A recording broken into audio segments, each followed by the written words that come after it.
Welcome, everyone. I am absolutely thrilled to be part of this discussion today on preventing violent extremism here in the United States. My name is Theo Sitter. I am a senior fellow with the Alliance for Peacebuilding. And I'm excited for the incredible lineup of speakers that we have today, including Shamal Idris, who's the CEO of Search for Common Ground. And Shamal is kind enough to take on the role of moderating our discussion today. So I will be turning things over to Shamal here in just a minute. But before that, just wanted to note, welcoming all of our participants. From what I can see on my screen, it looks like there's at least 40 people on the webinar today. I know that we have more registered, so I'm looking forward to more people joining and really being part of this really important discussion. The panel today is actually the third event in our spring speaker series, Preventing and Reducing Conflict and Instability in the United States, Shaping What Comes Next. This series is actually being organized by the Alliance for Peacebuilding and its working group on U.S. peace, justice, and democracy, which brings together AFP members and organizations that are working to prevent violence, to prevent conflict, and to build long-term sustainable peace here in the U.S. So far, over the last 2 weeks, we've discussed bringing a conflict analysis lens to the U.S. context. And we've discussed how we can all be working to dismantle systemic racism and injustice right here in the United States. And I believe that our conversation on preventing violent extremism in the United States really promises to be a dynamic discussion. So thank you. And with that, I'm going to turn things over to Shamal. Thanks so much, Theo. Thank you, everybody, for joining us. I am Shamal Idris. I'm the CEO of Search for Common Ground. Search is a very proud member of the Alliance for Peacebuilding, and if you haven't checked out the rest of the series or aren't planning to that Theo just mentioned, I encourage you to do so. They've been fantastic panels and discussions. Very honored to be with the panelists today, a real range of very relevant and important experience and influence on this issue. What we're going to do is I'm going to have each of the panelists introduce themselves when I first turn to each of them. But I can just reference now for the audience that among us, we have a couple folks who have willing to talk about not only their direct and personal experience within violent extremist groups, but more specifically, what they've learned in the work that they've done since then to try to prevent recruitment and support de-radicalization efforts. We have others who are leveraging the international experience dealing with violent extremism to try to ensure we learn some of those lessons and don't repeat some of the mistakes here in addressing this issue in the US that have happened overseas. And we have others who are in a policymaking position to really influence these issues. So I'm excited to have that range of views here and experience. The purpose of this panel is really threefold. One is we want to cull, what we know and what we've learned. Second, we want to assess whether what we've learned around the world on this issue is being applied here at a policy level and at a community-based level. And if not, what needs to be done? What are the key gaps that need to be closed and what needs to be done to apply those lessons here? By final way of introduction to myself before turning to the rest of the panelists, Search for Common Ground is a global peace-building organization. We have offices in 30 countries. On the particular issue of violent extremism, I think we've implemented as many or more projects specifically around preventing violent extremism or supporting demobilization as any nonprofit organization. We're the lead partner of 8 governments in addressing this issue in the Sahel region. We've applied violent extremism prevention work in no fewer than 15 countries across Central Asia, Sub-Saharan Africa, and Southeast Asia. And our interest really in this, when Liz kindly approached me to moderate this, is that this has been an area of sort of ubiquitous interest and policy globally over the last couple of decades. And there really are some clear lessons that I think I feel like, and I know a number of my peers and colleagues feel like, keep getting learned again and again and again. And we'd like to prevent that if possible and build on what we know. And in all transparency, we're working with a couple of the partners here on this panel to develop some interventions here in the States as well, and looking forward to partnering with them on that. So with that, Hala, I'm going to turn to you. First of all, thank you for joining us. Hala, you're the Associate Director of Strategic Engagement at the Office of Targeted Violence and Terrorism Prevention at the Department of Homeland Security. So I'll do that part of the introduction for you. You can say anything else that you want about your position there at DHS, but then I'd like you to help us situate us in this. Why are we talking about prevention and the prevention lens when we're talking about violent extremism, as opposed to the broader, more popularly known sort of countering violent extremism lens? Sure, yeah. So thank you so much, first of all, for having me on the panel and for inviting me to speak about our work in OTVTP. My line of effort, we have 5 different lines of effort, but my line of effort is our strategic engagement effort. So our job is to engage at the national level with organizations and associations, groups of folks, and then also internationally and in the interagency. So you'll probably hear me talking a bit about our local prevention frameworks approach and our regional prevention coordinators. Those are folks that we have on the ground across the country. But we're here up at headquarters trying to make sure that we are engaging with the people who are thinking about violent extremism and prevention in particular, of violent extremism in particular, and engaging them in this conversation with us. So just to sort of like set the scene, first of all, you know, just so we know what we're talking about, violent extremism, as we think about it, is a term that refers to violence committed in the name of furthering an ideology's political or social agenda. And while I know most of us are probably familiar with that already, the key takeaway for our work is that ideologies and radicalizations are protected in the United States, but what's not protected is force or violence in furtherance of that. So you'll often hear me and us, if you talk to more of the folks from my office, referring to radicalization to violence or mobilization to violence. And it's that to violence part that's really important, right? We want to be very careful about First Amendment and free expression principles. And we use these terms to drive home that our work is tied to the prevention of violence. It's further upstream and not on policing thought. So the main thing about prevention and the prevention work we try to do is that the goal of prevention is to reduce terrorism and targeted violence before a crime or violence occurs. Prevention is flexible, it's agile, and it's agnostic to the threat type, but it's not ignorant of threat type. We certainly look at a risk-based and what are the most pressing threats when we determine where prevention can be effective.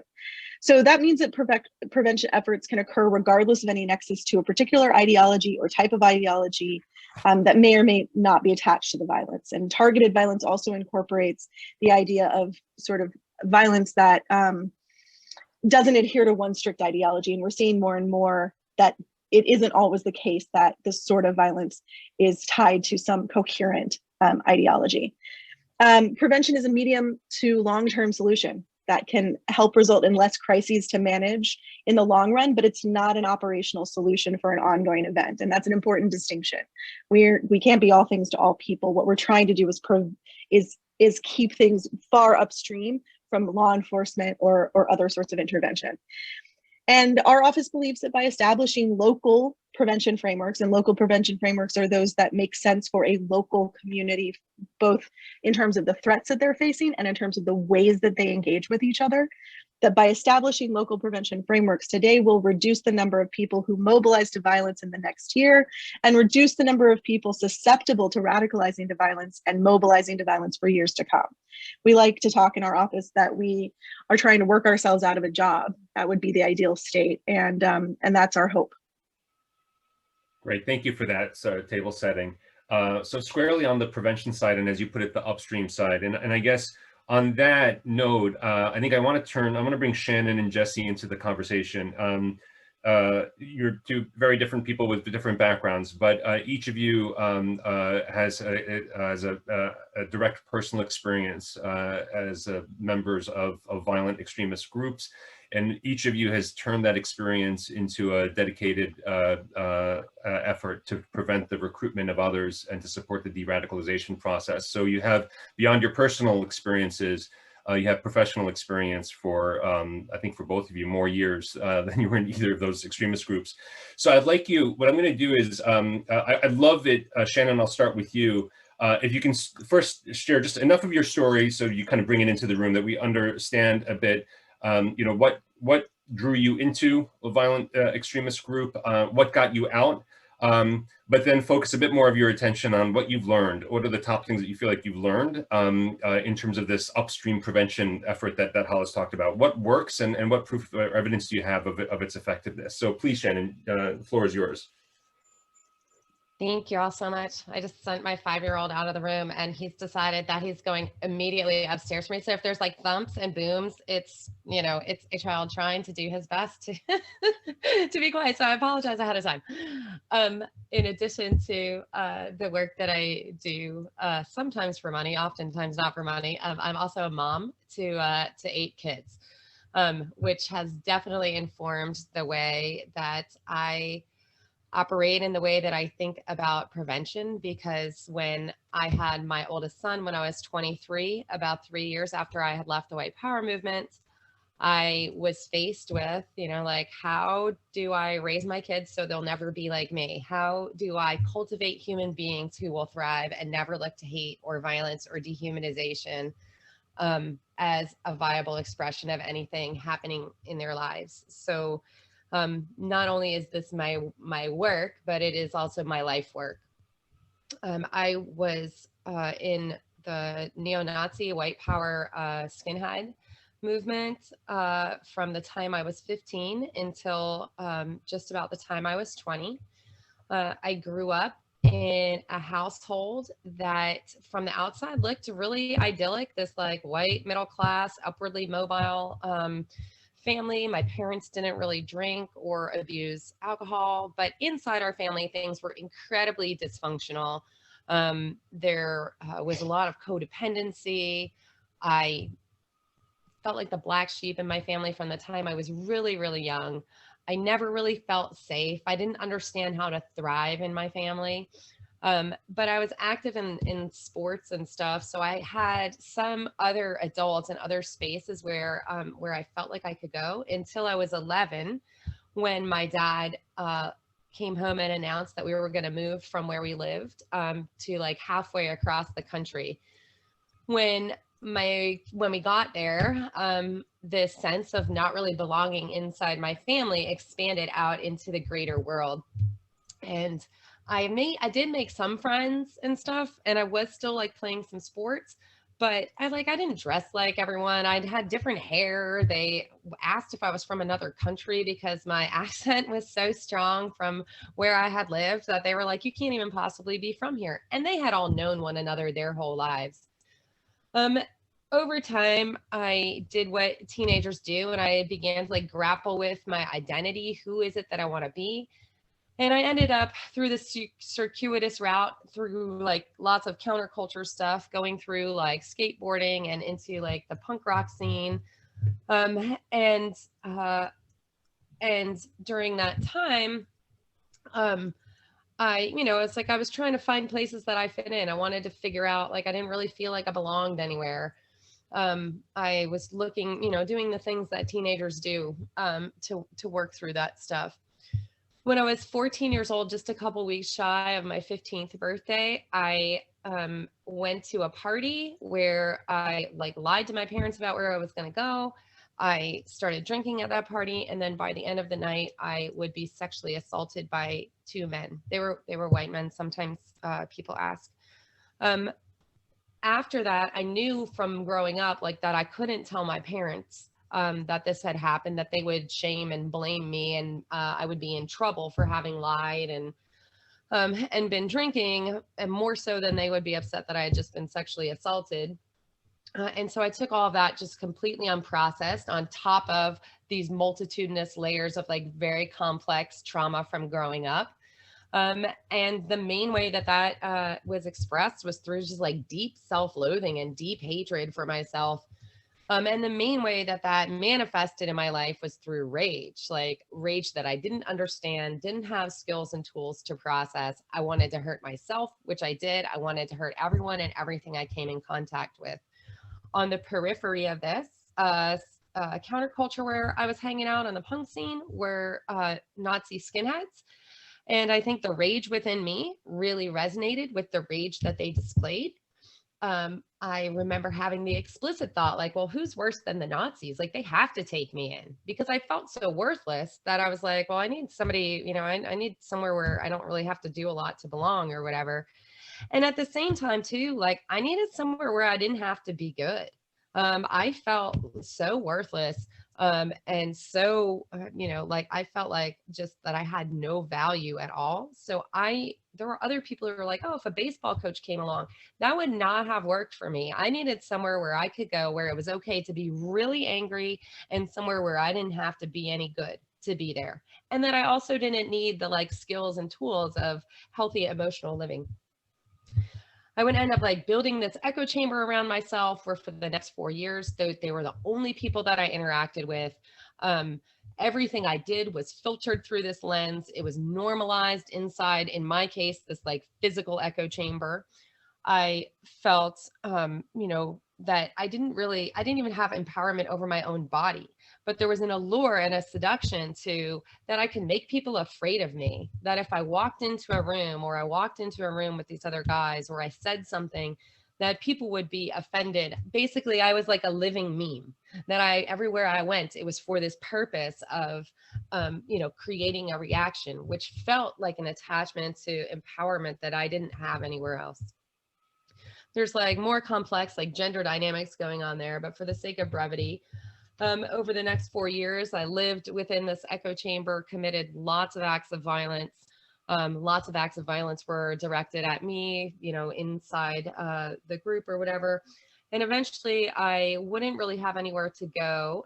And very luckily, the mom of a boyfriend that I had who was in the Army, so definitely not a new problem. Probably 30 of my contacts while I was in the White Power movement came directly from the Army. But his mom said I could come live with her. And so essentially, upon moving into her house with her 3 younger sons, my echo chamber is immediately broken up. My broken and twisted need set begins to be more authentically met. Like, I don't have to do anything to belong. Like, I don't have to espouse any ideology or prove myself through violence. I just have to like do dishes sometimes. You know, and I began to reconnect with, you know, like the things like people did. Like, I was like, oh, we play Frisbee and stuff. I was like, oh yeah, because my life had been so hyper violent that it was like I had disconnected from wonder and awe and the things that build a life. And as well, like, this began to reconnect me with like outward empathy, that because, you know, so much of my life was impacted by trauma, things were completely turned inward. My empathy was focused completely inward in terms of like trying to help myself to survive. And I think that that's part of the dehumanizing to ourself process that happens when we dehumanize others. That you could become disconnected from this outward empathy. But living in that household, that I began to be rehumanized and reconnect with that outward facing empathy. As well, the woman that I live with began to tangibly connect me to resources that I would need to begin to like move my life forward. And so probably over about 4 or 5 months, I disaffiliated, and I no longer saw myself as like part of this movement, and that I didn't hold this ideology. However, you know, creating new neural pathways and firing new synapses takes time, and I still had all this unprocessed, unresolved trauma. And so my life, even though I was no longer, you know, a white power advocate or, you know, participant or anything, that my life was still a disaster in terms of like emotional relationships and interpersonal relationships and skill sets, which brought me to, you know, being a 23-year-old having a child.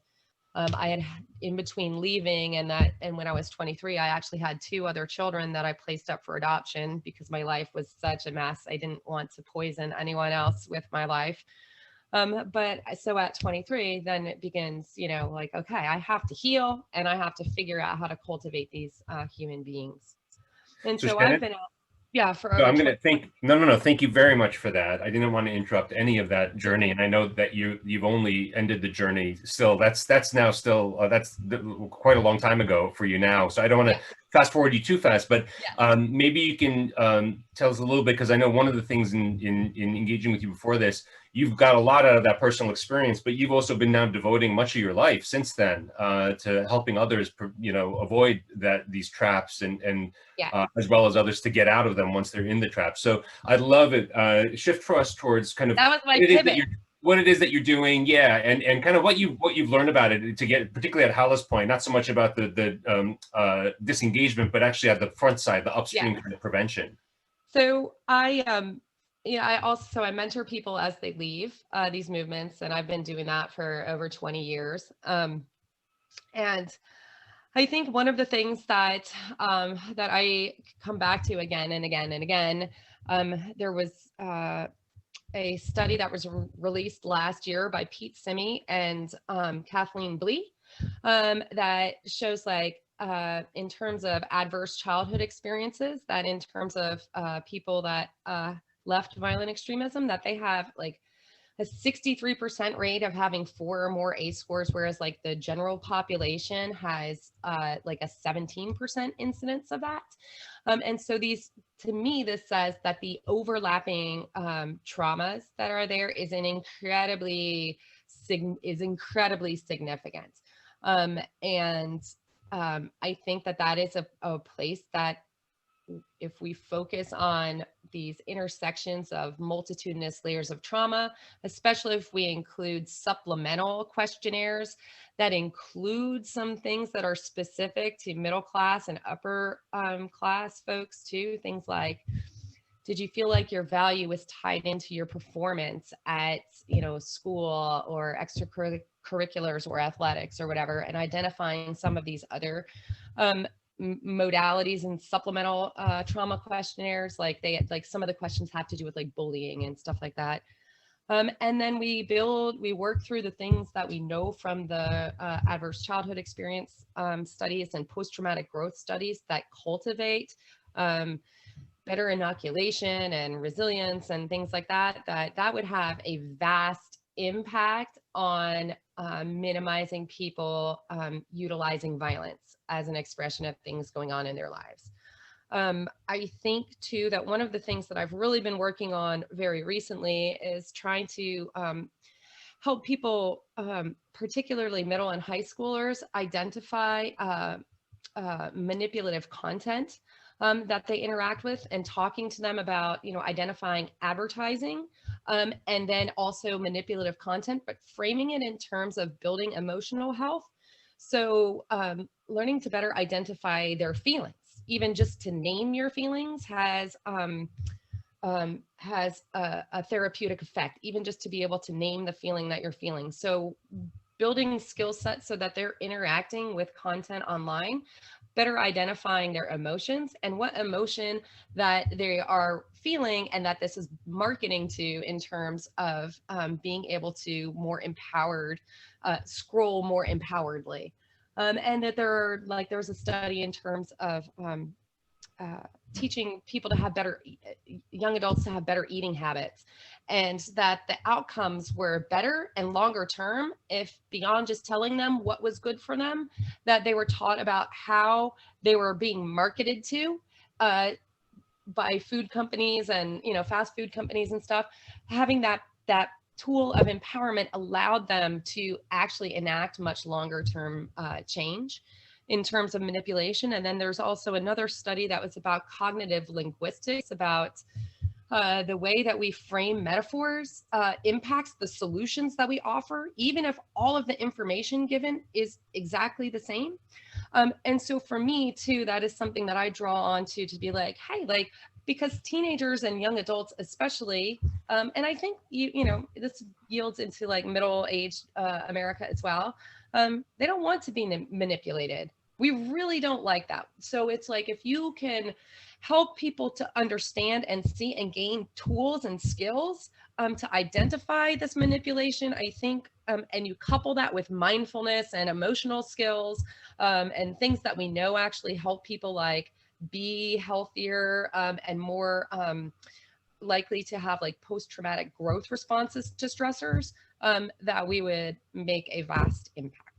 Shannon, thank you very much for that. And a lot of that work you were just talking about is, I think, work you're doing with the Polarization and Extremism Research and Innovation Lab at American University. And I saw that study around the the nutrition campaign, and it related to me a lot about the work that we've done internationally on this issue, where oftentimes one of the common mistakes that's made is an effort to take sort of a fact-based approach, that somebody believes this ideology that says all these things and has a worldview. So if you can correct or show the error of the facts, you might be able to convince them otherwise, which pretty much 9 times out of 10, if not 10 times out of 10, really went nowhere. That in fact, when you share those alternative facts, people find an incredible capacity to immediately interpret the same exact fact to reinforce what they already believe, or to raise suspicions about your motivations. But you just tapped into the fact that instead of sharing the facts about, well, this food is healthier for you, raising people's awareness about how they're being manipulated by others to other people's benefits is much more effective, especially with teenagers who don't like being manipulated into anything. So these kinds of things, and what you just talked about, it kind of also in terms of Hala's opening comments, you can see how if what you're talking about is enabling people, especially young people, to talk about and manage and deal with their emotions and particularly traumatic experiences, that's not really a law enforcement area of engagement, right? They're different folks who can be helpful in that space, from counselors. Although it could be if law enforcement shifts to some de-escalation as a priority, that could potentially, and like moving towards like more restorative practices. I don't know that it's necessarily precluded from policing, especially as we're having conversations about policing and community policing and what that means. So yes, it's very much like not, but I think it is also something that could be incorporated into law enforcement as well, in law enforcement approaches. So I want to take this out. Thank you for that. I want to take this opportunity to go to Jesse. I see Hala. Is your hand up? If it is, please jump in. Go ahead. Yeah, I don't just know how long it's been up, so sorry. No, just up. And first of all, I want to say hi to Shannon and to Jesse. I didn't get a chance to say hi earlier, so great to see you both. The one thing I just wanted to underline is that what we're seeing in the research completely supports Shannon's point, which is that it's not actually about the ideology at all. It's about this feeling of belonging, this feeling of purpose, this feeling of where I can find a place. So I just wanted to underline that that's absolutely the approach and the way that we are looking at it as well. So just wanted to say that. Thanks so much. Thanks, Hala. Thank you. Jesse, can you do the similar thing for us? Maybe just the first talk is however much detail you really need to get to, but maybe I'd like to make sure that we focus on the work that you're doing and what you've learned, and not solely on your personal experience, but go ahead. Yeah, thank you very much for having me. It's an honor to be here. And thank you, Shannon, for sharing, and Hala for introducing the topic and the work of the Office of Targeted Violence and Terrorism Prevention. My name is Jesse Morton, but I spent a decade of my life as Yunus Abdullah Muhammad with an alter ego and an identity that had been cultivated much along the lines of what Shannon explained. So I'll be brief. My early experiences were definitely adverse, full of a lot of trauma, that included child abuse of a severe variety. And I essentially developed and cultivated a personality inside of a dysfunctional household that saw myself as a scapegoat inside of a dysfunctional family, the one that the family blamed for all of their ills and afflictions, but actually the one that was responsible for holding things all together. And so I rescued my sister from abuse, and as a consequence developed the sort of messianic self-sacrificial mentality of myself, but I also grew very old in some ways too soon, and in a sense also did not know and have effective coping skills to deal with the consequences of complex trauma, just as Shannon described it. So I spent a large portion of my life detached from my body, a phrase that we're learning more and more about with regard to trauma-informed care and trauma specialist interventions. And at the age of 15, after having been abused for too long and getting to a point where I was about to crack, I ran away. And in running away, I think it's important that when we talk about ideology, a distinction that we need to make is we need to start understanding ideology as a component of culture. Because essentially what you're joining when you join an extremist movement is a counterculture that is rejecting the culture that you're from. It's in-group, out-group bias. There's a propensity inside of traumatized mindsets to split the world into very simplistic notions of black and white. And because you feel like your community, starting with your family, betrayed you, you can resent the society that surrounds you. And simplistically put, at first I found meaning and purpose in a far leftist movement when on the streets in New York City, I joined the Grateful Dead, countercultural far leftist sort of hippie band, but found myself also flirting with the ideologies of Bakunin and the anarchist Chomsky and Finkelstein and the grievance against Israel and all of this. That's an important prerequisite because it set the seed for a politicization inside of my own thinking that once I realized that the far leftist sort of, when you do have a correlation between adverse childhood experiences and addiction, you will see that manifested inside of a network that provides that. So as a consequence of me flirting with hippiedom, selling drugs, engaging in criminal behavior, and then using the drugs, right, I developed an inability to cope and found myself incarcerated, read the autobiography of Malcolm X, navigated towards susceptibility to conversion to Islam because I sought stability. And always had this sort of consciousness that at the end, God would sort of save me from my trauma. Now, that happened in 2000, and I found myself in the middle of a Richmond City jail in Virginia, radicalized and recruited by a veteran of the Afghan-Soviet jihad, who basically taught me the stability I needed through the 5 pillars of Islam, but at one point also taught me about prophecy of a black flag being raised in Khorasan, which is Afghanistan for Salafi jihadists, and not being stopped until it reached Jerusalem. So that previous politicization and grievance against the order, if you will, that surrounded me when I grew up, which was a consequence of projecting my animosity and anger on society for not intervening with regard to the abuse and not recognizing what was going on with me or caring, as I felt it was, about me or noticing me, led me to adopt in the aftermath of 9/11, when George Bush told us, you're either with us or you're with the terrorists. I couldn't relate with us, because I didn't understand American society, American culture, and I felt like it was cruel and unkind.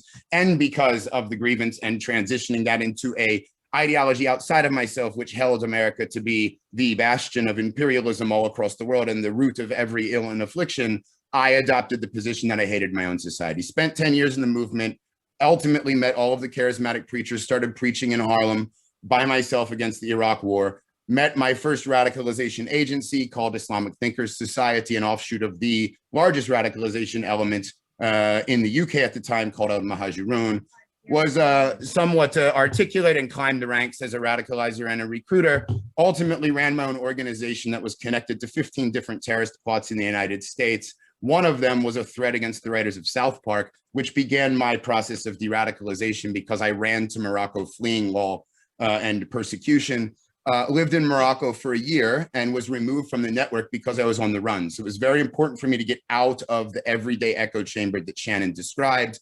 While in Morocco, the Arab Spring broke out. And it was that hope for democracy and my engagement with Arab millennial youth that started to replant this seed of individual liberty and freedom and its importance with regard to developing societies that were efficient, functioning, and might not be ideal, but were certainly superior to some of what I was seeing in regard to corruption and authoritarianism in the midst of Moroccan society. He was ultimately incarcerated, brought back to the United States, met a first former extremist while incarcerated in Morocco and Casablanca. They captured me 2 weeks after Osama bin Laden was killed in Abbottabad. We thought the war on terror was over then as I returned to the US. Spent time in solitary confinement because of my ability to radicalize and recruit. And during about a year in solitary confinement, found myself taken for 4 days a week to the law library, where I read a lot of Enlightenment philosophy, a lot of history, and sort of expanded above and beyond the sort of strict fundamentalist ideological realm that I had been inhabiting throughout the course of my extremist experience. Ultimately came... I'm gonna do the same thing I did with Shannon. So get us to the point. It sounds like you're now at this point where you're about transitioning just about. So just wrap that for us and then let us know what you've been up to. Yep, very good. So essentially the coming out of that, I went to incarceration. I came back out onto the street. I now run an organization called Parallel Networks, which has been up and running for 3.5 years. Parallel Networks is based upon the idea that really, with regard to what we learned from CVE against Muslim extremists, we have to be frank. We don't have a lot of evidence. And there are a lot of people in the field that might be doing more harm than good because we don't have mechanisms that are effective in evaluating the evidence and the outcomes. And a lot of what we did with regard to stigmatizing Muslim communities, with regard to not recognizing the distinction between cognitive radicalization and violent extremist behavior as outlined by Hela, I think is somewhat being replicated as we transition to focus on the far right. And so what we have done is we have built out an ecosystemic approach to combating polarization, hate, and extremism. So you do have to look at hate as an abstract concept, and you do have to look at the toxic polarization, the division, and the discord that is driving reciprocal radicalization and grievances amongst a polarizing society, but the concentration is on violent extremist behavior. We have programming at each level of what would be called a social service spectrum. We have prevention, intervention, counter-narrative work, strategic communications, rehabilitation, and then that feeds back into an ability to do pre-prevention, as it's called by some, or early prevention in a public health approach. So essentially what we've been up to, we've been able to de-radicalize, if you will, if you take the term, we base our measurements on disengagement. Very important to distinguish between the two. We've pulled out about 135 people from a diverse range of networks domestically. We're working internationally in the realm of foreign terrorist fighter and family member repatriation, reintegration, and rehabilitation. And we are a fiscal year 2020 DHS Office of Targeted Violence and Terrorism Prevention grant recipient that's working in the realm of terrorism and recidivism reduction. We've built out a philosophy that basically says you can't combat extremism unless you're thinking about building networks that rival in size and scope extremist networks before you try to interact with them. Fundamental flaws in counter messaging are that oftentimes we consider credible messengers to be those that are perceived to be apostates by those that are the extremists. And we also have a fundamental distinction between, like you're talking about factual information, you have to hit the emotion, and you can't just seat one piece of messaging and not link it to a network that provides an alternative meaning, significance, and purpose that extremists provide. So our control, alt, delete, hate methodology is to control the space between stimulus and response, the first space of trauma-informed care and practice, to alter the course, to acknowledge that some of the grievances extremists express are certainly valid, but to get them to recognize the futility of using violence to address them and to engage in what might be considered nonviolent radical perspectives, and then to find meaning, significance, and purpose in a network that we've built up of former extremists, victims of extremism, academics, intellectuals, people that can provide in the coordination of care as I work, or another one of our interventionists works with an individual, because we think of DRAD as a one-on-one process. It's not. Radicalization is as much about group as it is about God, and it requires group intervention mechanisms, not just individual mechanisms. So we can start to plant and coordinate care with qualified mental health practitioners, trauma-informed care counselors, former extremists, victims of extremist activists, to provide a new network through which these individuals can exist. Our counter-narrative campaigns don't just promote messages, but they link to our helpline, which is a 24/7 helpline that you can contact at any given point in time. That's an important distinction that was not recognized in the realm of strategic communications and counter-narrative work, where you have to link to a behavior, you have to link to a quest. And so as a consequence of that, we've built out a countering, what we call a trauma and countering violent extremism informed care approach. We've done very exhaustive multidisciplinary reviews of many different social science fields of practice and intervention mechanisms under trauma-informed approaches. And one of the things that is very interesting about what Shannon said, and the studies are all accurate, when you talk about transitioning post-traumatic stress disorder into post-traumatic growth, work by Boston Children's Hospital and Heidi Ellis has shown that it is totally contingent upon social belonging. So an individual that has all of the experiences that should lead to PTSD, if they're not engaged in constructive community activity and a positive network, will display symptoms of PTSD and higher propensities to support violent extremist ideologies. Whereas someone who has a healthy, constructive relationship with their community and a positive social support group will actually be much more likely to not only transition to deal and cope with the PTSD symptoms and to transition into post-traumatic growth, but also will find a much lower propensity and likelihood that they will believe in violent extremist ideologies. And I end by saying that it's very important that we don't replicate the same mistakes that we made with jihadists. Everybody wants to get further and further upstream, but we have to be very conscious of actually making the problem worse. We went into the mosque and we said that we have a conveyor belt between radicalization in mosques and violent extremist behavior. What we know, there was none. Very low base rate of individuals that go on to become radicalized, go on to become terrorists. It's very important. So if we start to conflate those that are cognitively radicalized with those that are at risk to become violent extremists, and we don't pay attention to our own low base rate bias, which was constantly pointed out by some scholars that didn't have to rely on government funding during the period of jihadism, we might make the matter worse. And even if we intervene with an individual, but we make it that it's early and that they've only been in the movement for a while, and we publicize that as CVE. One thing we have to look at is the extremist boards, which are also publicizing the work that CVE is doing and using it. If you pluck one off and you publicize it, you can actually lead to a Hydra effect where we're actually creating recruitment for 3, 4, 5 more. Thank you very much. Thanks very much for all of that. So, you know, this you talked about an approach that involves diverse and broad networks, right, and not just one-to-one engagements. And you picked up almost precisely on Shannon's articulation of the need for understanding trauma, the effects of trauma, and being able to have outlets for that in networks that support, and enable a nonviolent and supportive atmosphere for that. You made this interesting distinction between nonviolent radical thinking or cognitive radicalization and radicalization to violent extremism. And I think on that, I think Hala, before I turn to Theo and then Pastor Roberts, I'm wondering if you've heard anything from Jesse or Shannon that you want to highlight that is informing, you know, your work at DHS beyond what you've already shared. You're muted. First of all, I just want to thank them both for their personal stories. I know that that's not, you know, it's not always the easiest thing to share, but I think you both are a lamp to light the feet of others. So I appreciate you being willing to share that. And I appreciate you having both of you being willing to share that at our digital forums and other events. So thank you for that.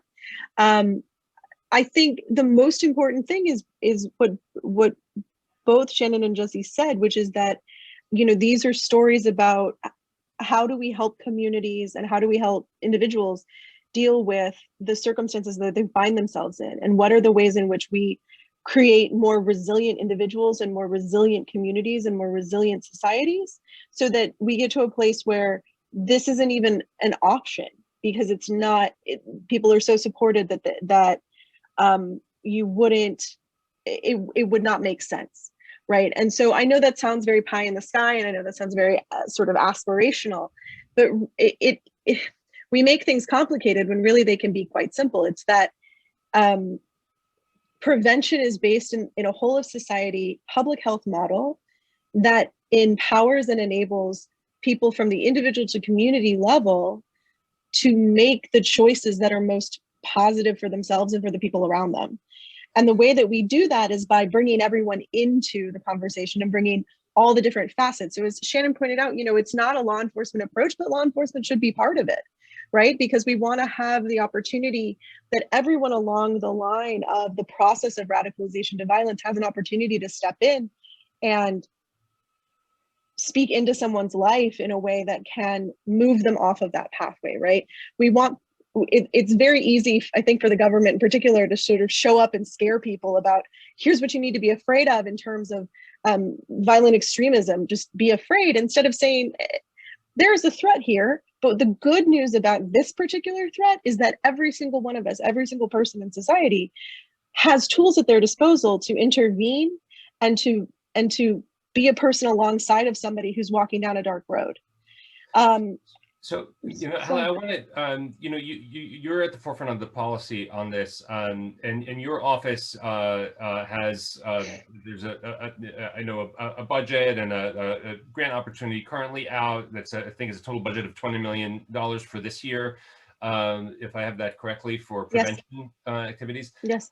Theo, you know, with your work with Alliance for Peacebuilding, you've been up on the Hill, you know, advocating, I think, very much consistent with what we're hearing from all of the speakers so far, for a preventative, public health, upstream, et cetera, type of approach, whole of society. A lot of this language that we've heard where law enforcement has a seat at the table, but not necessarily at the head of the table, determining the full agenda and the full range of interventions. Can you just talk a little bit about the traction that you feel like this is getting, and if there's anything that you're hearing here today that you feel like is not sufficiently being taken up in the policy approach? Yeah, well, thank you so much, Shamal. I mean, and I do want to thank the speakers before. I mean, because I think you all, including Hala, I mean, have really set the table for us in terms of, you know, terms of a roadmap for moving forward, right? AFP's position really is that if prevention is the focus and DHS has certainly come a long way. I mean, the work that Hala talked about the local strategic framework and the expansion that they've been doing in terms of their preventative work, and the work that Shannon and Jesse have spoken about really addressing the sense of belonging, grievances, and finding hope, and finding, doing that in the context of the local community. If that is our priority, then we need to fund it. And I think that's where Congress really needs to play a critical role. And in our conversations on the Hill, we continue to hear a growing recognition of the problem.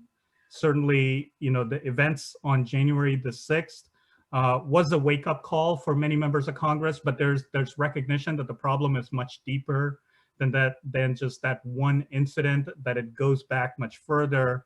But at the same time, law enforcement happens to be the tool that that members can recognize, that can hold on to, that they can easily turn to. And so part of our challenge is emphasizing that message that we are not going to arrest our way out of this problem. And I think that is a message that is starting to take hold.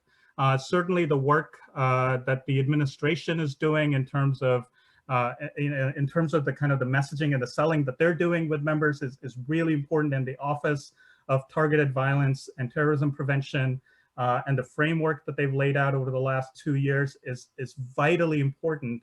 But at the same time, we need to continue to get the message across that in addition to standing up federal offices and federal capacity to address this issue, there needs to be funding that goes to the work that the community organizations are doing, that the work that Jesse and Shannon, and hopefully Pastor Bob can speak a little bit to what's happening really outside of the Beltway, outside of DC, in the communities to kind of off-ramp individuals, right? So that's our critical message. Our hope is that Congress will really kind of take a hold of this in this fiscal year and come in the upcoming fiscal years to really ramp up funding to community groups that can partner with the federal government to address this issue. Thank you, Theo, and thank you for the advocacy you've been doing on the Hill. I do want to just point out in terms of scale and scope of the issue, and then I really want to bring in Pastor Roberts. In looking at this issue, we mentioned the $20 million budget, for instance, for Hala's office at DHS to support, I think precisely, if you look at the language, it's largely around community-based sort of whole of society. I don't know if those exact terms are there, but these kinds of approaches. As one example, Germany, with a quarter the size of our population that has quite a history of dealing with extremist violence, they released, I think it was over the last year, 89 measures that they're taking to address this issue of violent extremism. And they have allocated $1 billion. This is, over the next 3 years. This year alone, 150 million euros just for one intervention among many that are rolled out across several departments, the education department, the equivalent of health and human services. You're talking about more orders of magnitude greater investment for a population a quarter of the size. And so I think even if we're onto something in terms of how this is being oriented, let's just say, Theo, I hope your advocacy continues and is even more successful, because the size, the hole in the patch do not fit. We're talking about a complete mismatch in terms of resourcing requirements to support even that kind of local community-based framework approach. Pastor Roberts, I want to bring you in now, and you and I know each other from years ago, from your deep commitment to dealing with these issues around the world, and you're now, I know, increasingly concerned with what you're seeing here in the States and in the communities you're most embedded in and engaged with. Can you introduce yourself first for our audience, and then I have some questions for you. Sounds good. So I'm Bob Roberts. I'm the global senior pastor at Northwood Church. I started it 35 years ago. We've started a few hundred churches out of it here in the U.S. We teach pastors how to engage their city, how to work in hard places in the world, and how to be servants to the community. Our church began to focus on Vietnam. So 27 years ago, our members began to go back and forth using their jobs to serve, and had a profound impact on us. And too long to go into the story here, but wound up working with Vietnam to get them off the CPC list, which connected me with the State Department. And as you know, Shamal, I have no background in diplomacy or anything like that, but I found myself there nonetheless, because I wound up being friends with a lot of, we'll just say, challenging people. And then wound up working in Afghanistan, had zero interest in that, had overcome my fear of red communist, and had no interest in going to Afghanistan, but I was asked if I'd be willing to mobilize Christians to do the same kind of humanitarian work in Afghanistan that we'd done in Vietnam. We did. It went incredible. Became friends with all these imams, which said to me, if these are supposed to be all these horrible people that are Muslims and they're not, what's going on? And so I became friends with Muslims, and to this day. That's another long story. So me and Imam Majid, who has a huge mosque in Washington, D.C. area, met one another a few years ago. I was concerned about how Christians were treated in the Middle East, Pakistan, some other places. He was concerned about Islamophobia. We came up with this crazy idea to get imams and pastors together. As an evangelical, we have the worst view of Muslims of anyone in the world. The only group worse are the evangelical pastors. And so we did, and it went over huge. And so we're in places like Pakistan, Uzbekistan, Sudan, getting ready to go to Nigeria. And literally what we do, we go in and sit down with the pastors and the imams. We build the relationship, and then we work on community building projects together. What concerned me, Shamal, was what I'd heard and some of the imams doing around the world, particularly different places I would be in Muslim nations. They'd be negative towards Christians in the West. I've seen the same thing happen here. The only difference is now it's some evangelical pastors in their pulpits that have influence, and it's driving down to their church members. And I'm very concerned about it. We built this organization and worked around the world, but now we're in 24 cities in the US, and we get pastors, imams. We've involved rabbis in this now. It's called Multi-Faith Neighbors Network. And yeah, so that's what I do. So Pastor Roberts, one of the things that Jesse referenced is sort of essentializing, the error of essentializing in any particular religion or ideology, the seedbeds of violence. It would drive me crazy, first as a Muslim, but then generally as a peace builder, recognizing that none of the data supported some of the assumptions about the links between Islam as a faith and Judaism. So we're now seeing in some circles a similar kind of lens being put on evangelical Christianity here in the United States. Like you're in the Dallas-Fort Worth area. We just had an article in the Washington Post last week about extremist groups in your neighborhood. There was an article just before that about, I think, the last standing structure built as a KKK headquarters in your neighborhood, and the fact that this is the 100-year anniversary of that building, and there's a lot of debates about what to do about that. And so I guess, can you help us first understand, how are you seeing this manifest, the issues that we've talked about here? How are you seeing this manifest within your own community? I know you're concerned about it, and help us understand how we should better understand why it's coming out why some of this is coming out from the community as you're seeing it. You bet. And so first of all, I was fascinated both by what Jesse and Shannon were sharing. So I'd be interesting to talk offline about that. But it's a serious issue. And what's happened is I deal with a lot of young pastors, a lot of middle-aged pastors. And recently, The Economist interviewed me and some others about what is Christian nationalism. I don't think even Christians are good at defining it. But what is this that's taking place? And as I was talking to the reporter, I made the comment, I know of a dozen evangelical pastors in their 30s, some in their 20s, some in their 40s, big churches, and they all want to quit. And the reason they want to quit is the conspiracy theories have now come deep inside the church. And we want to laugh at it and say it's not a joke. And some people on different news networks will say that, but it is a reality. and it's very serious. QAnon is now inside churches. That's not my opinion. That's a fact. Pastors are having to deal with, how in the world do we deal with this? What are we going to do?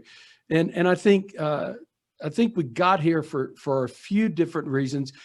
You would have to understand the South, and you would have to, not just the South, you would have to understand evangelicals, a little bit about our theology, our background, how we see things, and then gradually how some things begin to be pushed.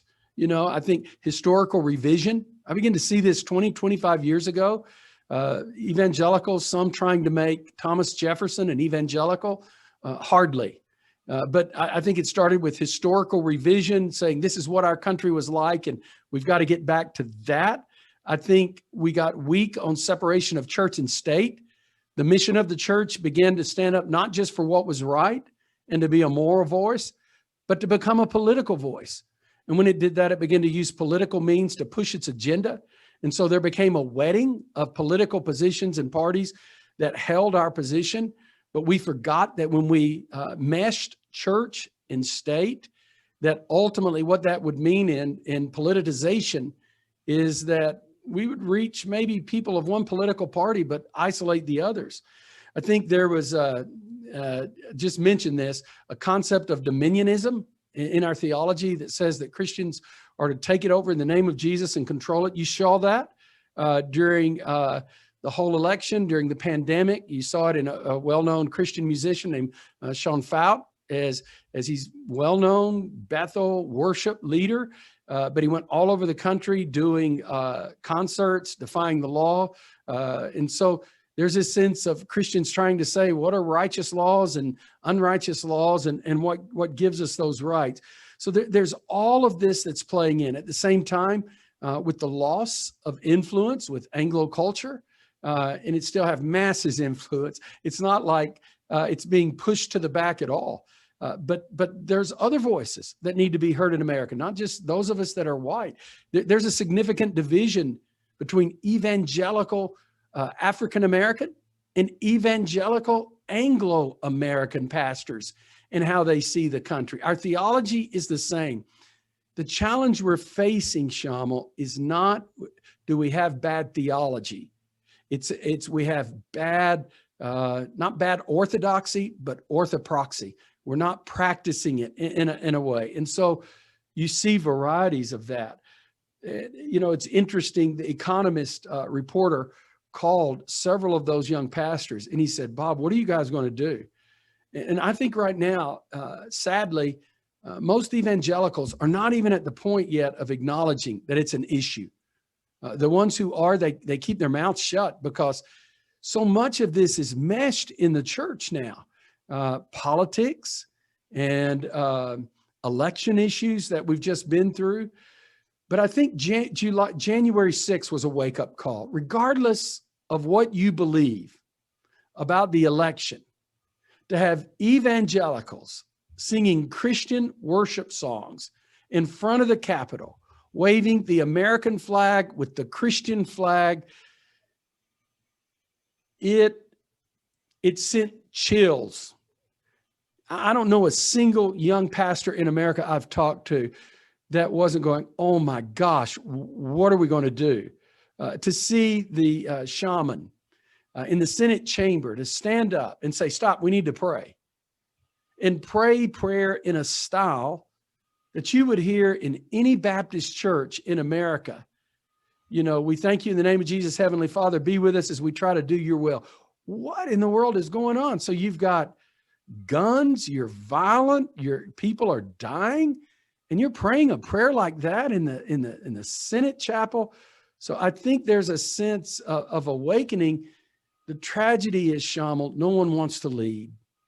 And the reason they don't is there are so many people in the churches where QAnon and the idea of the elections and racism is so intertwined.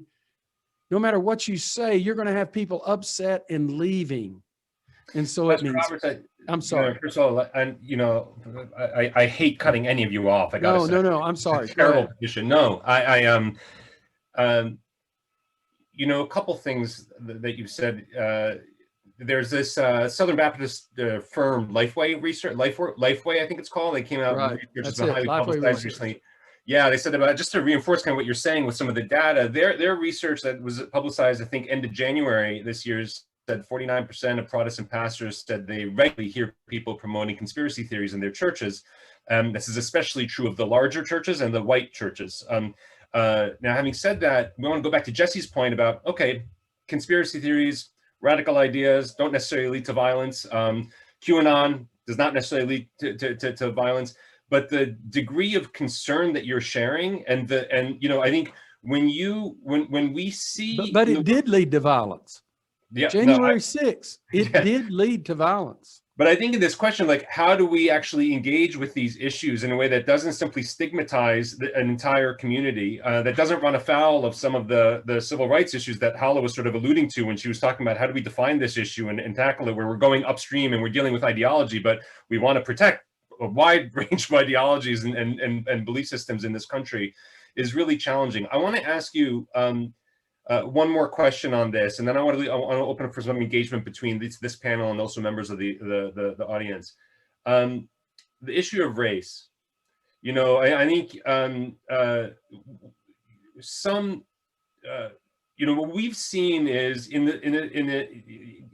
some religious communities, some people of faith, if they believe in millenarian thinking, where there's, you know, a big change is going to come, and after that, everything's going to be different. This can be easily sort of tapped into or exploited or manipulated into a kind of parallel kind of thinking, you know, that leads to much more extremist ideology and even violent extremism. There was a research piece that came out from University of Chicago recently under Robert Pape, talking about those who stormed the Capitol, which you've brought up on January 6th, and specifically saying that when you look at sort of the demographics there, that the most salient, it wasn't so much deep red versus deep blue where people were coming from. It was more that the most salient common characteristic of those who have been charged, you know, arrested and or charged, is that they came from those counties across the U.S. that had the biggest declines in the white and non-white population, non-Hispanic white populations. It brings right to the forefront this issue of race. And I guess, you've talked about the racial divisions even within the church. In terms of what you're seeing, how salient do you see, it's impossible to put like a percentage on it, but how salient do you see this issue of racial identity, this feeling of no longer being in the majority? How salient is that of an issue among the young pastors that you're talking to in the congregations that they lead? It's a huge issue. I mean, a lot of evangelical pastors, I'm one of them. I'm in Keller, Texas, 45,000 people, very Republican, very white. And believe it or not, we had a Black Lives Matter march. Now, I'm just going to be candid with you. I disagree with different points in the organization of Black Lives Matter. I've read their front page. I disagree with their philosophical basis for what they do. But nonetheless, the point of that march was not for me an endorsement of everything that they believe, but the fact that I can agree with the statement that Black lives matter. And I wanted my church and I wanted other people in our community to know that. And so I was a part of that march, and not just the, you know, 3 or 4 African-American churches out here, but we were, and so were other churches. And one of the reasons I did that is so many young pastors are trying to make statements to the issues of race, and they're sometimes both the members of their church and some of the older evangelical pastors will give them a hard time. And I just wanted to say, hey guys, you know, keep moving forward. So I would say this existed long before all the QAnon stuff came about. This became an opportunity for that, to take advantage of that.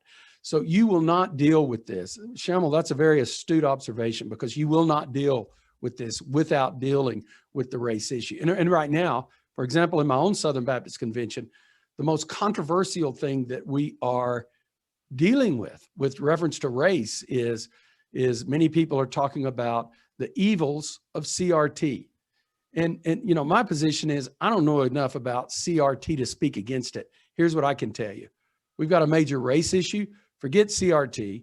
What are we doing as Christian evangelicals to deal with the race issue? Not just tell everybody else what they're doing wrong, but what are we doing right? So it's a massive issue. Thank you. So we've got, what I want to do now is, Jesse and Hala both have their hands up. We've got a question from one of our audience members. Because we haven't brought them in, I want to start with the audience member, and I'm going to ask you, Jesse, to help answer that question, and then pivot to what it is you want to say, and then Hala, I'll come to you. I'd like to ask the panelists to be very brief in your interventions now, because we want to get as much engagement from the audience and from one another as possible. So the question here is, Jesse, you drew this distinction between radical thought and pivoting to violence. In terms of, is there a factor or factors that explain or define that pivot? What are they? And then please feel free to pivot from that to your own comment or question. So I'll pivot backwards first and highlight the importance of learning from past mistakes. In the literature, we need clear definitions that distinguish between cognitive radicalization and violent extremism. One dealing with behavior and mobilization and support, and the other dealing with radical cognitive ideas. As I said, fact of the literature is a very low base rate of people that hold cognitively radical ideas go on to become terrorists. And if you apply the antidote to violent extremism to the realm of cognitive radicalization, you will make more terrorism. We have ample evidence of that being the case with regard to the way we tried to deal with the jihadist threat, right? But if you deal with the type of conversations that Pastor Bob is talking about, but you do so in a way that is non-polarizing, and you understand the importance of what we've learned from peacebuilding at the level of prevention in creating dialogue between opposing sides and reducing polarization, because there is a correlation between toxic polarization and enhancing polarization and radicalization, cognitive radicalization. And thereby, if you increase the number of people that are cognitively radicalized by simple mathematics, you'll increase the number of those that go on to become violent extremists. So the problem is really when you stigmatize entire populations as if they're one step away from terrorism, implicitly, explicitly, deliberately, or not. And so the intervention needs to be thought through in a better way. And we have developed the capacity to do that better in the realm of peacebuilding. And that's why peacebuilding has a room at the table when it comes to doing targeted violence and terrorism prevention. Now, do we know if there is a factor? Absolutely not. What we do know, having researched radicalization, is that everybody's trajectory is completely individualized. And what we forget is that it's highly contextualized.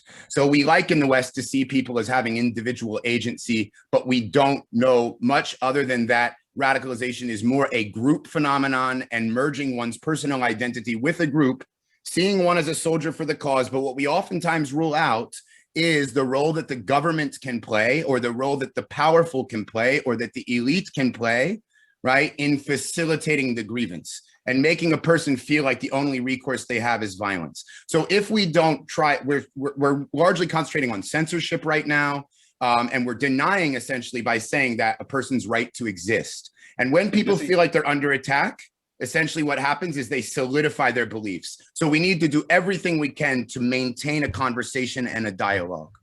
Thanks, I will say, though, that research shows that one of the largest I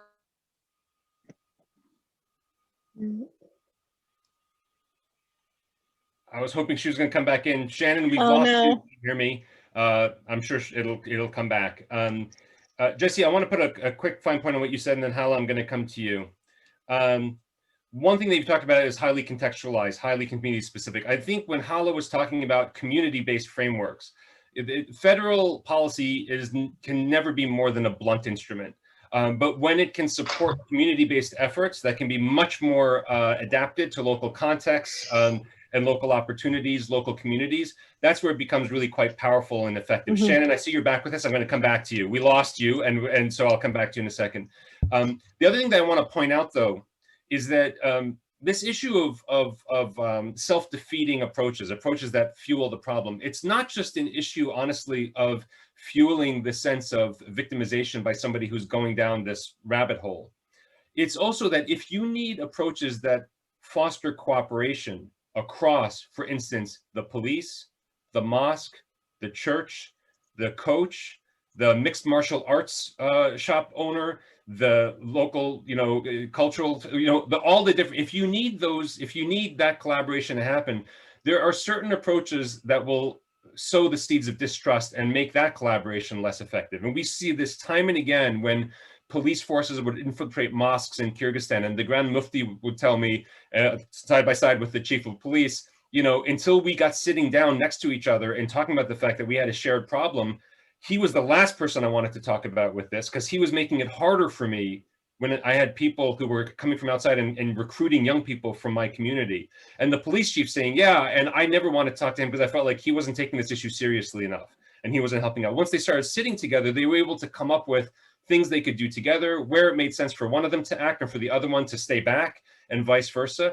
But you can't foster that kind of whole of society approach if your society itself is so uber polarized. And so, Jesse, I just want to underscore the point you made, that it's not just furthering somebody's pathway down radicalization, it's also making it more difficult to foster that whole of society approach when you've got such fissures in society itself. Hala, you've had your hand up for a while. I wanted to make sure we got to Pastor Roberts and the Q&A before I came to you. Please go ahead. Thank you so much. First of all, I have so much that I could say and so little time. So I really hope that I get the chance to speak to you all again and to speak with each one of you again as we do this work. First of all, you know, Pastor Roberts given a full sermon here today. I really appreciated what you had to say. And I think it actually ties in so closely to what you're saying about local prevention frameworks. The answer is that the federal government is a convener and an enabler, but what we are enabling and convening is the local resources, right? We provide training and we provide funding through the grants and other things, but what we're really trying to do is make sure that in the instances where somebody like Pastor Roberts and the imam that he mentioned are not connected, we're helping to connect them. And we're making sure that people who have aligned interests, and we all have an interest in preventing targeted violence and terrorism, that people who have aligned interests are meeting each other so that resources are being connected. You're creating entire frameworks, a local prevention framework, working with our regional prevention coordinators who are there working shoulder to shoulder with practitioners to build that out so that we're not here from, you know, I'm not here from the government and I'm here to help.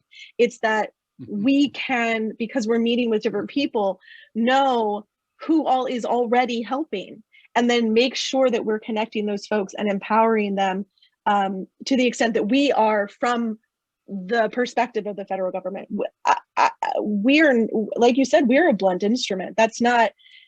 That is the most effective prevention happens closest to the bone as possible, right? And when I say that, I mean as close to the individual who is at risk of being radicalized to violence as possible. That means the family, that means your faith community, that means your school, that means where you go to play soccer or to whatever it is that you're doing, right? And I think, and I just want to say really clearly that there's been, you know, sort of this idea or this misunderstanding because of past practices that were not great, that by doing that, we're trying to have communities turn on each other or turn each other in. And I just want to be really, really clear that what we're doing is the opposite of that. What we're trying to do is build up resilient communities where you are in a position to help each other, so that we're not talking about like, you got to tattle on your neighbor, you got to tell about this or that. Certainly there are resources if somebody is in a really bad spot, and we can help you find out all kinds of resources that are not law enforcement resources, and some are, but the purpose of the work is to prevent that from even beginning by creating resilient communities, by making sure that people that are in positions to support and bolster the individuals in their communities are talking to each other and creating a network of resilience. So I just wanted to make sure that I could say thank you to everyone for what they've saying, because all I can do is just underline and foot stamp, but also to just be very clear about what we perceive to be the role of the federal government in this instance. Thanks very much, Hala. So we have just a little bit over 10 minutes left. I want to open this up for anyone on the panel. I'd rather not have big speechifying. If there's anything that you want to ask of or say to one another, I'd like to make space for that. I'll keep an eye in the chat in case we get any more questions from the audience. And if we don't have anything, then what I'm going to do is ask for each of you to make a closing comment before we wrap up. Shamil, there's a distinguishment between the chat and the Q&A bar, just to let you know. There's 3 questions in Q&A. Thank you. And before my internet, I don't know, did its thing or whatever, I was saying that one of the data pieces that we know is that people, in terms of like mass violence attacks, the singular data point is a history of violence towards women. So a history of gender-based violence, And so I think when we're talking about, especially like mass attacks, that in like looking at toxic masculinity and our responses to gender-based violence is absolutely, completely essential. Can I thank you very much, Shannon, for that. I think you put your finger on something with the misogyny issue, and Bob put his finger on something with the race issue that I feel like they're more than undercurrents. They're sort of, they have to be addressed, and sometimes they're kind of given short shrift. There's a question that's come up, and thank you, Jesse, for pointing out the Q&A, around, gee, I want to have this conversation, but how do I do it when I'm engaging with somebody whose entire kind of set of facts, what facts they have are completely separate from my own, that we just see the world completely differently. Now, we've engaged with this kind of dynamic almost everywhere where we work at Search for Common Ground. So I have some thoughts on this, but I'd really like to preference, I'd like to turn first, Pastor Roberts, to you, because you're, look, I don't want to overstate it. I don't think you're risking your life, but you're risking a lot by speaking up. As you said, people aren't being courageous, and they aren't leading. And for as long as I've known you, one of the things that you've done is you've stepped out to have these conversations with people who either you were very scared of or had completely different, or scared of you. And you've been doing this kind of work, really not just talking about it. You've been doing it more than talking about it. It was one of the reasons I was excited to have you on this panel, is to have you give voice to this. So I'd like to hear your reaction to this panelist saying, look, how do I open these conversations with somebody who just has a complete, feels like 180-degree different set of facts from the ones that I do? I think you open the conversation by asking questions and listening. You don't start by saying, well, what do you believe that for? What's wrong with you, man? If I do that, it's over. And here's what I would say. They do have legitimate concerns. Everybody does. People are not irrational in the sense that, let me give you an example, Shamal. I remember he's a very prominent leader in Vietnam now, but 25 years ago, he was an emerging leader. And we were walking down the street one day in Hanoi, and I asked him a question. I said, why would you believe some of the things said about America and so forth? And he said, Bob, if you would have been walking down this road with me in the 70s, and there was a B-52 that was dropping bombs on you, and you watched your family blown up and your legs or the skin is burned off of them, let me tell you something, Bob, you'd feel differently. And I thought about it. I thought, you know what? He's right. Doesn't matter who's right or who's wrong in the war. The reality is he was wounded. So I think you have to listen. You have to listen for people's woundedness, the loss. And sometimes we think the loss is just the loss of a person or something. We lose a lot more than just that in life. So I think one is you listen, and then you challenge with alternative things from their used to reading. Like this one guy, I love him to death. He's a good friend, but he'll show me, oh, Bob, you got to read this. So I'll read it. So I'm trying to think now, how do I get this guy not to hold what comes out of The Economist equal with Breitbart? How do I do that? So all I can do is just say, hey, here's an article to read, to think about. I think one of the things that depresses me about this, it's not like conversion where you can get saved real quick and I can baptize you. You've got to slowly walk people out of some of these ideas. And so, the challenge a pastor has is you've got hundreds, if not thousands of people that you're dealing with, and they're all talking to one another. I mean, please don't be offended by this. I wish I had just a small group of people that kept to themselves and were at some militia camp in East Texas, but it doesn't work that way.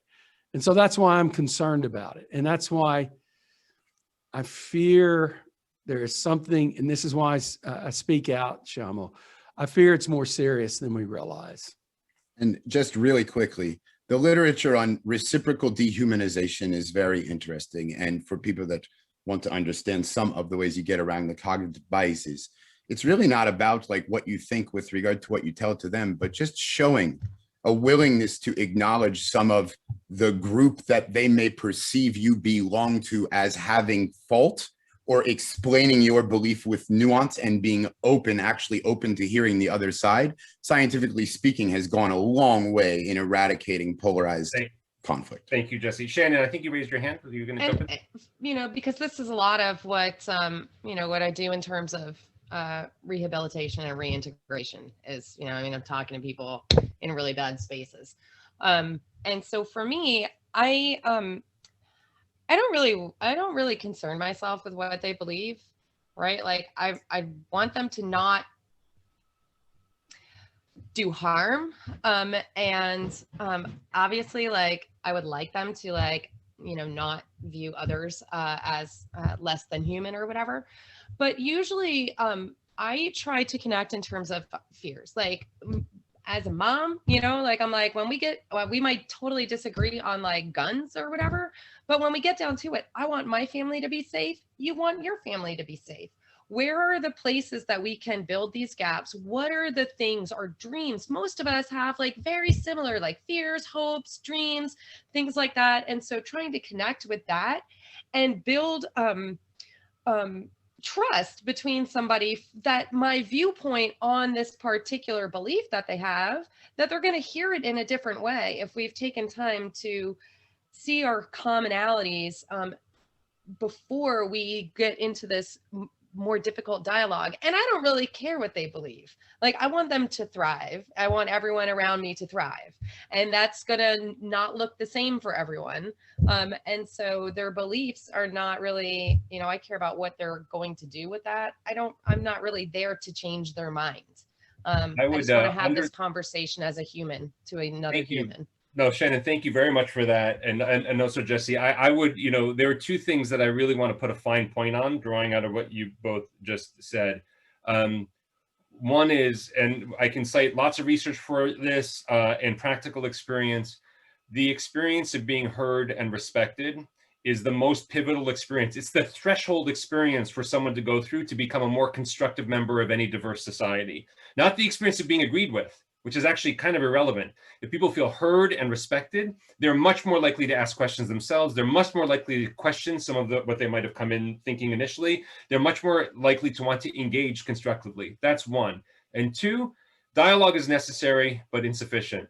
Cooperative action, and Shannon just laid down the airport runway lights to where cooperative action comes from. You identify shared interests, shared concerns, shared aspirations, and get people cooperating on those. And it's really intriguing to hear Shannon say something as stark as, I don't care what they believe, because you're sitting there going, but wait, this person thinks these folks are lesser than those folks. Yeah, you debate that with them, you're getting nowhere. But you identify what they care about or what they're scared of or what they need, and you help provide that through cooperative action with the very people that they built up these stereotypes about, then you can get real transformation. And it kind of ties directly to what Jesse was saying, that sometimes those radical beliefs can be out there, and that's okay, but it's really the relationships and the human needs that you need to tap into.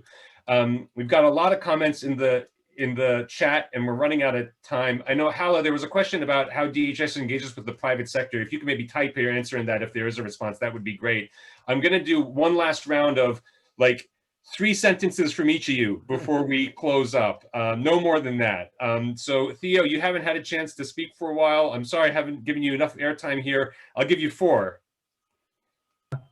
Shamal, the good news is that I can be short. So if we're going to work at preventing violent extremism, we have to be able to fund it, and particularly be able to fund the community level civil society work that speakers on this panel spoke about. And Shamal, earlier you really laid out the gap between where we are currently in terms of funding and what's needed. And we need to do a lot more. I think $20 million to the grants program is inadequate, and we really need to think about, at least in the next fiscal year, doubling that amount and going further as we go down. So that's my 2 cents at the end. Thanks, Theo. Jesse. Yeah, I mean, I would just plug really quickly the Office of Targeted Violence and Terrorism Prevention, because there's a lot of conspiracy theory that surrounds what they've done at DHS in the realm of countering violent extremism. I think that their 2019 strategic framework for where we need to go, which is a whole of society approach, which does include non-criminal intervention, which does realize that we can't investigate and arrest our way out of the problem, is a coherent framework that every person interested in operating in this space should read, because it's based on evidence not emotion. And I'd also like to suggest that one thing, finally, 20 years into the war on terror, I think that we are at the phase where Osama bin Laden predicted he would bleed us to bankruptcy on September the 11th. We're pulling out of Afghanistan, and now we're waging a war on terror against our own people. It took the Soviets 8 months to bankrupt themselves after they left Afghanistan. We should think about that. Thank you, Jesse. Shannon. It's like a haiku. So much pressure, so few words. I would say, hey, if somebody hire me, because in terms of funding, I'm a bartender primarily as my funding for most of the last couple of years. So let that sink in. And also just take a deep breath and take some time to get to know the people sitting in front of you at church, the people that live next door to you. It's easy to think of people as ideas, and it's a lot harder, I think, especially as we've all been holed up here in COVID land, to remember that we all have these unique, amazing, wonderful lives, and that they're worth connecting with. Thank you, Shannon. Pastor Bob. Number one, DHS, hire a lot of civil servants, make sure it's 50-50 Republicans and Democrats. So as administrations come and go, there's a consistent strategy. Number two. We can't ask them, Pastor Bob. We can't ask them. I know, but I wish they would. Number two. Number two, have quiet listening sessions. You want me to pull some influential evangelicals? I'd love to. I mean, I'm sitting here thinking I may do this without you. Invite about 500 young pastors, invitation only, no media, quiet meeting, just to listen and talk. How are they dealing with this? Is it a safe place to talk about it? Number three, listen to people. And then read news media that doesn't hold your opinion. That's it. Thank you. Hala, last word. Oh man, so Pastor Bob, I'm definitely going to take you up on that offer to convene a roundtable, so no worries, you'll hear from me. I just want to say thank you to everyone for being here. I think the most important thing is that we're here, right? I think a lot about what we're worried about in this realm, and my goal is to empower, not panic. And I think we too often focus on the panic and not the realization that, like, the ability to work on this issue starts within you. We all share, we all have a part to play. And my colleague Ryan has dropped into the chat a bunch of resources for people to get started. We certainly hope to grow as an office, so I appreciate Pastor Bob and Jesse both advocating for that. So we're excited to keep moving in that direction. And I just want to say, my last thing is, if you are Hamilton fans, I'm sure some of you are, but I just want to remind people that tomorrow there'll be more of us. And that's the whole point. Excellent. Thank each and every one of you. Thank you to the Alliance for Peacebuilding, Liz, Theo, really appreciate it. Everybody have a good afternoon. Thanks for joining us. Thank you so much.